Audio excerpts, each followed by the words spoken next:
if you're looking for an aesthetically beautiful, technology-rich desk setup, bursting with the latest and greatest in workplace commodities, I'm sorry, but you're in the wrong place. The thing is, there are so many desk setup videos here on YouTube, and I like them as much as you do. The clean lines, the fluorescent tube lights, and walnut wood grain. It's fun to see the newest gadgets and peripherals, and sometimes I get sucked in. I buy the mechanical keyboard, and I think if I can just find the right laptop stand, maybe I'll be that much more productive. But in reality, at least for me, new gear rarely makes me more productive. Often, it just adds more visual clutter to my workspace. Even worse, some gadgets are more trouble than they're worth. Like wireless keyboards look cool, but sometimes a Bluetooth connection can be unreliable and batteries run out. My point is, sometimes less is more. I recently stripped down my desk setup to the bare necessities, and then I tried to add back in some thoughtful upgrades, things that would actually improve my ergonomics and workflow. And I'm pretty happy with it. As always, I'll link to everything you see in this video down below in the description. Two quick disclaimers. Some of the stuff you see in this video was sent to me for free, but I'm under no obligation to say anything specific about any of these brands. In fact, some stuff that was sent to me doesn't even appear in the video because it wasn't really up to par.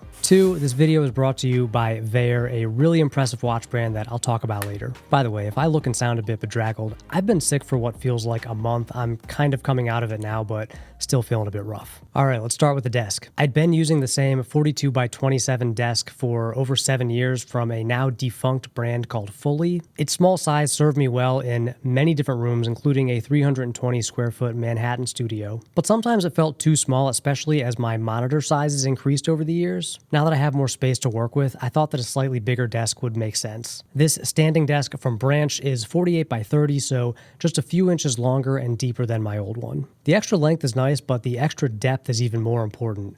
That's what she said. With the extra length, I can comfortably fit my chair underneath the desk without the legs colliding. The extra depth lets me sit far enough away from my now larger monitor. I don't switch between sitting and standing a lot, but I do appreciate the option. This dual motor desk moves up and down quickly and much more quietly than my old desk. I use the memory function to store my favorite standing and sitting positions. I like an adjustable desk because you can get it a bit lower than the standard 30-inch desk. Like if you're my height or shorter and you're seated at a regular 30-inch desk, you're probably going to need a footrest for a proper healthy setup. But if I can get the desktop to about 27 inches, I can keep my feet on the ground. The only modification to this desk is this laptop stand that I drilled in to the bottom, so I can shelf my closed laptop and then plug it in so it's out of sight. This desk also has built-in power in the back, including a USB and USB-C port, which is a really convenient touch. So there's really only one cable running from the desk to the wall, which I ran through this white tube. And that means when I go from sitting and standing, it doesn't pull or stretch any cords. For cable management, I just wanted to make sure that you couldn't see any loose cords underneath the desk. So I used the zip ties that came with the desk to run tables.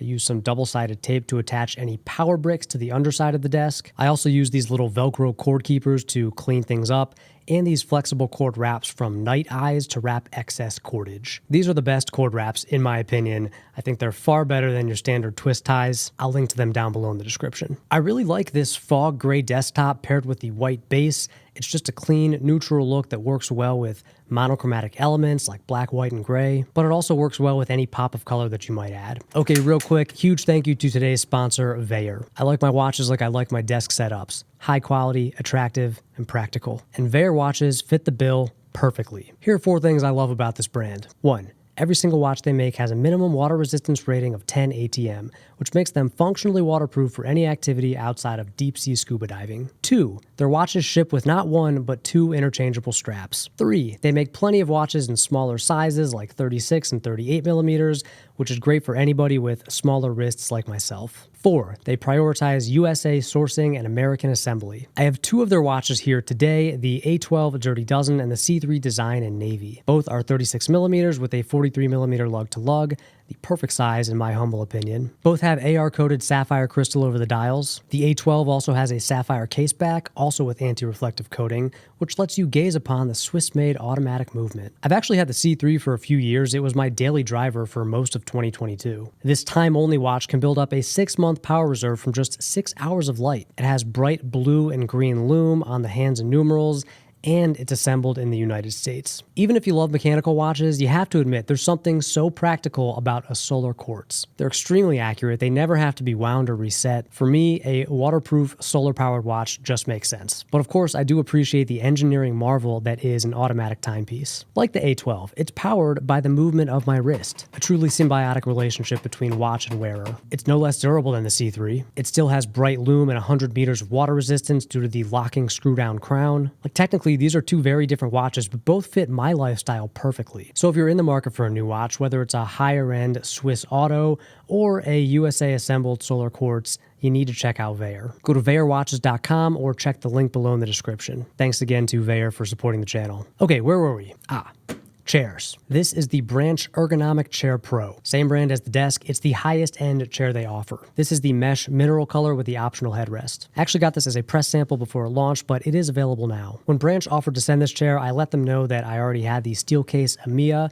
To their credit, they agreed that the Steelcase is a great chair. Branch's flagship is sort of a direct competitor to the EMEA, but it's way more affordable. After comparing the two side by side, I have to admit that the more expensive Steelcase is better. The Ergonomic Pro technically has all the adjustability that the EMEA has, including armrests that move in every direction, adjustable lumbar support, adjustable seat depth, and even seat tilt, which the EMEA doesn't have. But when you sit in both chairs and use all the adjustments, you just feel the difference in build quality. Like a Kia might have the same specs as a Lexus, maybe even more bells and whistles, but if you drive both cars, they feel different. The EMEA has more range across the board, it goes higher and lower, the arms move farther in every direction. Adjusting the chair feels smooth, not clicky like the Branch. And it just works. I've used it for a few years now and I've never had a problem. I can't say the same for the Ergonomic Chair Pro. Like even when I was shooting this B-roll, the lumbar adjuster got stuck and I couldn't figure out how to fix it. I'm not saying it's a bad chair. For the price, Branch has managed to build in every type of adjustment you'd want, which means this chair is going to work for any body type. It's also a very good looking chair, especially with this desk. But if money isn't an issue or if you just really want the best, I'd probably go with Steelcase or Herman Miller. Like the EMEA. It's firm and supportive, looks great. It's basically everything I want in a woman. A chair. Storage cabinet. This 3-drawer storage cabinet is from IKEA. It's part of the Besta storage collection.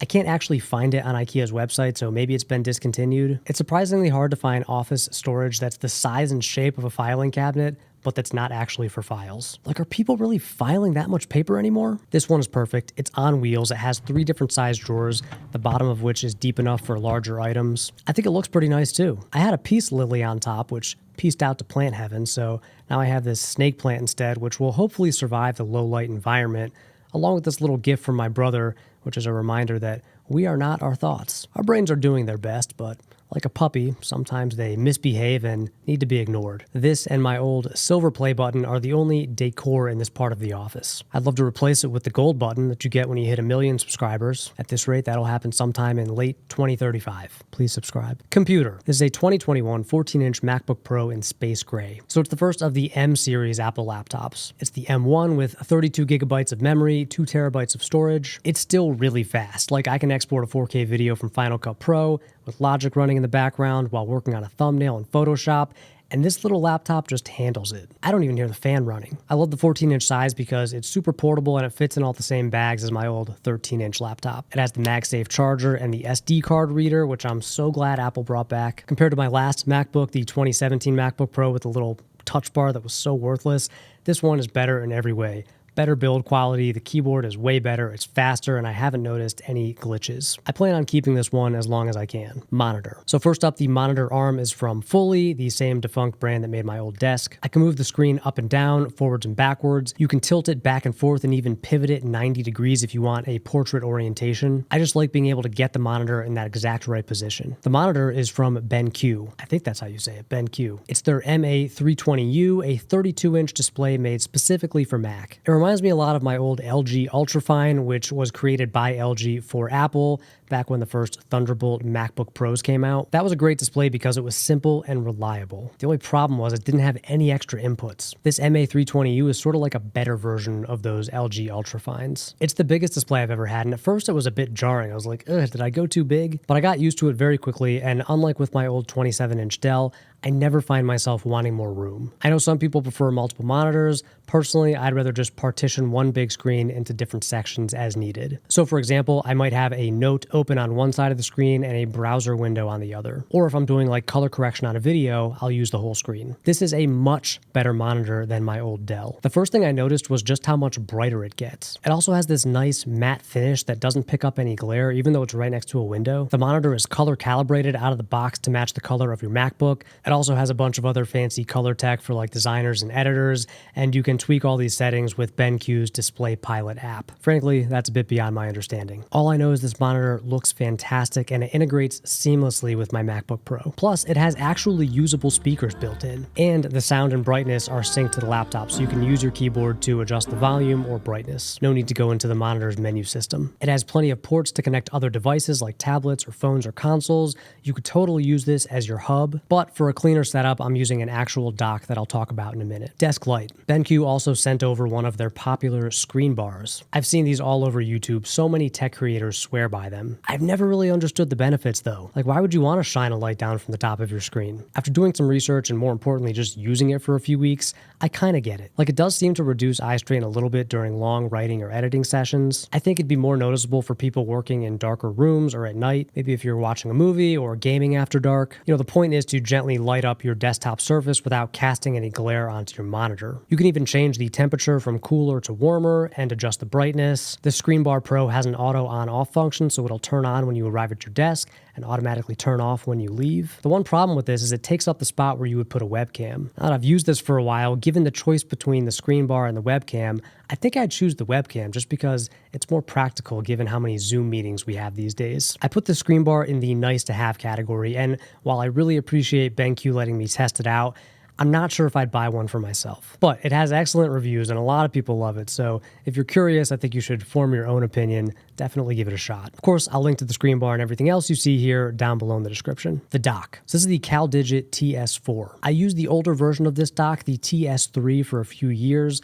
but I noticed that it didn't work as well with my M1 MacBook Pro. The main problem was the SD card reader became kind of slow and unreliable, but this newer TS4 version has been super fast and reliable and glitch-free right out of the gate. Since it uses Thunderbolt versus a third-party software like DisplayLink, it works perfectly with Macs. I have the monitor and all of the peripherals connected to the back of this dock, so all I have to do is place my laptop in the under-desk shelf and connect it to the dock with a Thunderbolt 4 cable, and then I'm ready to work. I use the SD card reader instead of hunting for my laptop's SD slot under the desk. I can also use the high bandwidth USB and USB-C ports in the front to plug in external hard drives or charge devices. It's just a solid, reliable dock for MacBook users, and it does work with multiple monitors as well. I've tested other flashier docks that prioritize like device switching, but I have to say, this CalDigit takes the cake. Speakers. I never had speakers until recently. I'd either use my laptop's built-in speakers, which are decent, or headphones. The thing is, if my laptop is closed under the desk, the speakers sound terrible. And I can't really use my AirPods or the monitor speakers for editing because they're just not accurate enough. I've always wanted a good pair of desktop monitors, something high quality enough to edit my amateur drum covers, and just to make listening to music or watching videos more enjoyable. I kept seeing this one brand Audio Engine recommended here on YouTube and on Reddit, sort of as a best bang for your buck desktop speaker. I actually reached out to them and they generously sent a pair of their HG3 desktop speakers, which is one of the smallest models they make. I don't have a huge desk, so these are perfect. I ended up buying a set of their speaker stands just for the aesthetic. These are fantastic speakers. I have them plugged in via USB, but you can use them wirelessly too. They even have aptX HD Bluetooth, and frankly, I have no idea what that means. But I can tell you that they sound full and crisp and accurate, and they get really loud. Like, you could use these as your main speakers in a pretty large room. I love the fact that there's a headphone jack and a volume knob on the front of the speaker, and they have all kinds of inputs on the back, so you could use these with like a turntable or an actual receiver. They also just look nice. They kind of bookend my setup and they work well with the color scheme. These are a serious upgrade to my setup and my video creation workflow. Links in a pinned comment. Nintendo. So the Switch isn't always on my desk. In fact, it's usually in a drawer out of sight. But every few months, I take it out for a while to play some Tears of the Kingdom. I've had this game since it was released and still haven't beaten it, which goes to show how much I play. But I like it because it's relaxing, it's not super addictive, and you can sort of pick it up for just a few minutes if you'd like. I will say playing on this monitor with the Pro Controller is way better than just using the console. Like, if you're gonna play, might as well do it properly. If I ever feel like the Switch is becoming a distraction, I will put it back in the box, back in a drawer to get it out of sight, out of mind. But it's been kind of a pleasant occasional escape. Keyboard. For the last few years, I've alternated between a Keychron mechanical keyboard and my laptop's keyboard. Honestly, I find this MacBook's keyboard to be more comfortable than most external keyboards that I've tried. I actually prefer the quieter action and less travel. I can type faster and make fewer mistakes compared to any mechanical keyboard. And the thing is, the Keychron didn't make my hands feel any better. If anything, my hands kind of hurt after using it for a long time. So I decided to ignore aesthetic and try to find the most hand-friendly keyboard on the market. I went down the rabbit hole of ergonomic keyboards, trying all the most popular models from brands like Logitech and HP to more obscure options from Macally and Knockfree. I ended up with this split, slightly tinted keyboard from a brand called Peripherals. I hadn't heard of this brand, but they have a good reputation amongst the keyboard and mouse geeks on Reddit. That's always a good sign. It does take a while to get used to a split keyboard, but the idea is that it keeps your hands, elbows, and shoulders in a more natural position. So your hands are slightly farther apart from each other and slightly externally rotated. It also forces you out of bad typing habits, like if you're used to reaching for the Y or H keys with your left hand, you can't really do that anymore. It also has feet on the front that you can use to get negative tilt. Most keyboards come with positive tilt, which doesn't make any sense. It puts your wrist in a terrible position. Negative tilt keeps your wrist in a natural position, and for me, it makes a difference. I love the layout of this one. I like having the arrow keys over here on their own so I can find them without looking down. This is really crucial for video editing. I don't need the number pad, which results in a keyboard that's too wide. It still has the home button bank, so you can program that for commonly used keystrokes or smart commands using third-party software. And yeah, this is a wired keyboard, and it's really nice. It's always ready to go. It never runs out of batteries. There's zero lag. The one thing I miss with any external keyboard is Touch ID. I use the MacBook's fingerprint reader all the time, just to unlock the laptop or to autofill payment information, but Touch ID is native to Apple, so you won't find it on any external keyboard, and that kind of sucks. But if you have hand or wrist pain from computer use, I think it's worth getting an ergonomic keyboard. And yes, there are better looking split tinted keyboards out there, like this one I tried from a brand called Knockfree, but in terms of practicality, this Perix was my top choice. Trackpad. I also use the Apple Magic Trackpad version 2,